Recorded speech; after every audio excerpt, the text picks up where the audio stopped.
Cendrillon by Charles Perrault.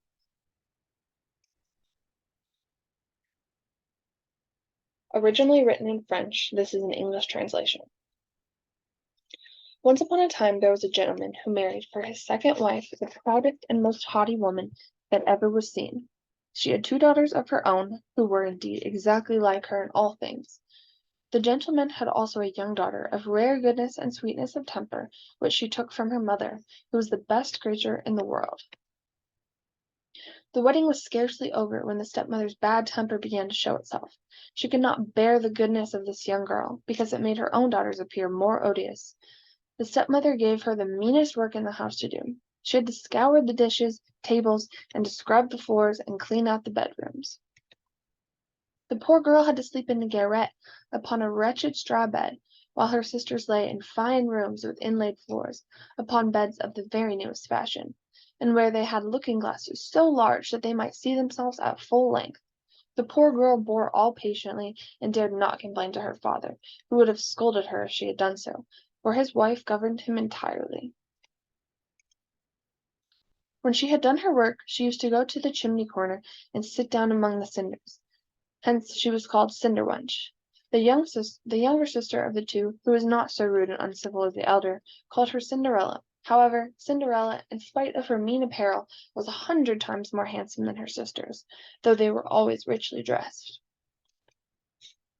It happened that the king's son gave a ball, and invited to it all persons of fashion. Our young misses were also invited, for they cut a grand figure among the people of the countryside. They were highly delighted with the invitation and wonderfully busy in choosing the gowns, petticoats, and headdresses which might best become them. This made Cinderella's lot still harder, for it was she who ironed her sisters' linen and plaited their ruffles. They talked all day long of nothing but how they should be dressed.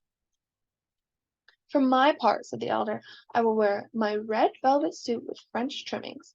"And I," said the younger, "shall wear my usual skirt, but then to make amends for that I will put on my gold-flowered mantle and my diamond stomacher, which is far from being the most ordinary one in the world." They sent for the best hairdressers they could get to make up their hair in a fashionable style, and bought patches for their cheeks. Cinderella was consulted in all of these matters, for she had good taste. She advised them always for the best, and even offered her services to dress their hair, which they were very willing she should do. As she was doing this, they said to her, "Cinderella, would you not be glad to go to the ball?" "Young ladies," she replied, "you only jeer at me. It is not for such as I am to go there." "You are right," they replied. "People would laugh to see a cinder wench at the ball." Anyone but Cinderella would have dressed their hair awry, but she was good-natured and arranged it perfectly well. They were almost 2 days without eating, so much they were transported with joy. They broke above a dozen laces trying to lace themselves tight, that they might have a fine slender shape, and they were continually at their looking-glasses. At last the happy day came. They went to court, and Cinderella followed them with her eyes as long as she could, and when she had lost sight of them, she fell crying. Her godmother, who saw her tears, asked her what the matter was. "I wish I could, I wish I could," but she could not finish for sobbing. Her godmother, who was a fairy, said to her, "You wish you could go to the ball, is it not?" "Alas," said Cinderella, sighing. "Well," said her fairy godmother, "be but a good girl, and I will see that you go." And then she took her into her chambers, and said to her, "Run into the garden and bring me a pumpkin." Cinderella went at once to gather the finest she could get, and brought it to her godmother, not being able to imagine how a pumpkin could help her get to the ball. Her godmother scooped out the inside, leaving nothing but the rind. She then struck it with her wand, and the pumpkin was instantly turned into a fine gilded coach. She then went to the mouse-trap, where she found 6 mice, all alive.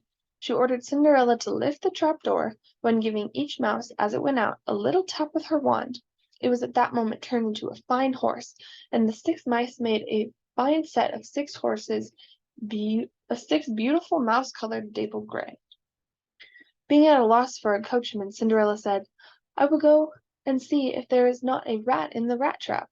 We will make a good coachman of him." "You are right," replied the godmother. "Go and look." Cinderella brought the rat-trap to her, and in there were 3 huge rats.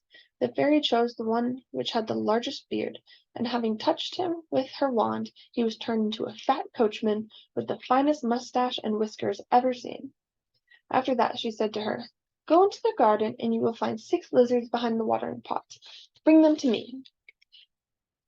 She had no sooner done so than her godmother turned them into 6 footmen, who skipped up immediately behind the coach, with their liveries all trimmed with gold and silver, and they held on as if they had done nothing else their whole lives. The fairy then said to Cinderella, "Well, you see here a carriage fit to go to the ball in. Are you not pleased with it?" "Oh, yes," she cried, "but must I go as I am in these rags?" Her godmother simply touched her with a wand, and at the same moment her clothes were turned into cloth of gold and silver, all decked with jewels. This done, she gave her a pair of the prettiest glass slippers in the whole world. Being thus attired, she got into the carriage, and her godmother commanding her, above all things, not to stay after midnight, and telling her, at the same time, that if she stayed one moment longer, the coach would be a pumpkin again, her horses mice, her coachman a rat, her footmen lizards, and her clothes would become just as they were before. She promised her godmother she would not fail to leave the ball before midnight. She drove away, scarce able to contain herself for joy.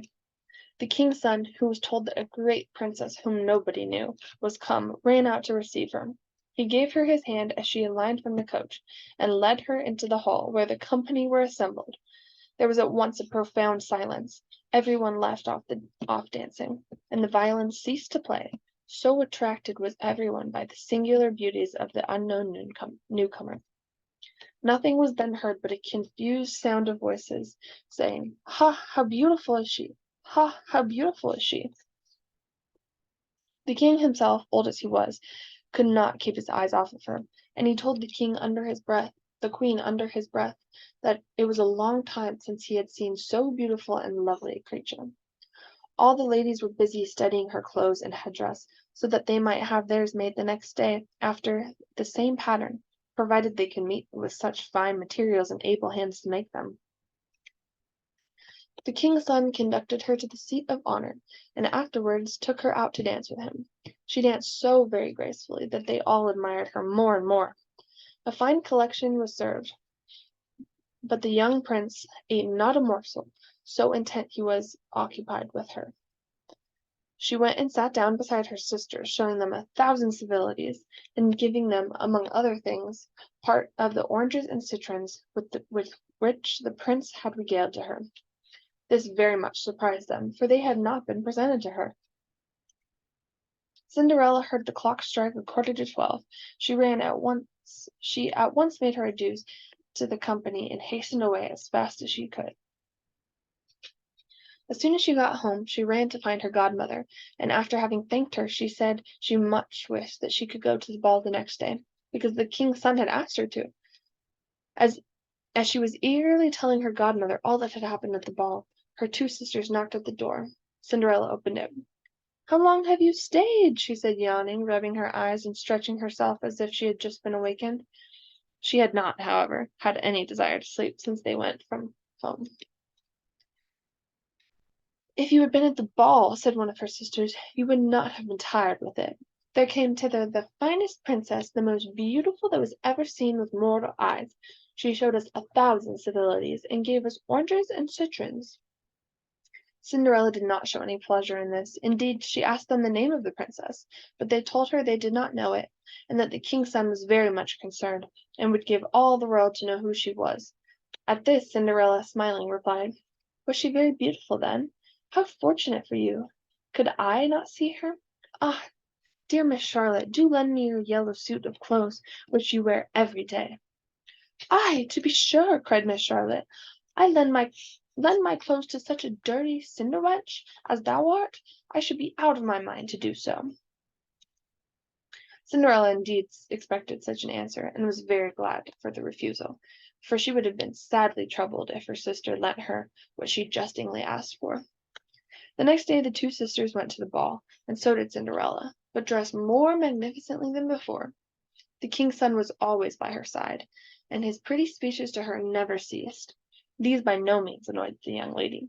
Indeed, she quite forgot her godmother's orders to her, so that she heard the clock begin to strike 12 when she thought it could not be more than 11. Then she rose up and fled, as nimble as a deer. The prince followed, but could not overtake her. She left behind one of her glass slippers, which the prince took up most carefully. She got home, but quite out of breath, without her carriage and her old clothes, having nothing left of all of her finery, but one of the little slippers, fellow to the one she had dropped. The guards at the palace gate were asked if they had not seen a princess go out, and they replied that they had seen nobody go out but a young girl, very meanly dressed, and who had no more the air of a poor country girl than a young lady. When the two sisters returned from the ball, Cinderella asked them if they had a pleasant time, and if the fine lady had been there. They told her yes, but she hurried away the moment it struck 12, and with so much haste that she dropped one of her little glass slippers, the prettiest in the world, which the king's son had taken up. They said further that he had done nothing but look at her all of the time, and that most certainly he was very much in love with the beautiful owner of the glass slipper.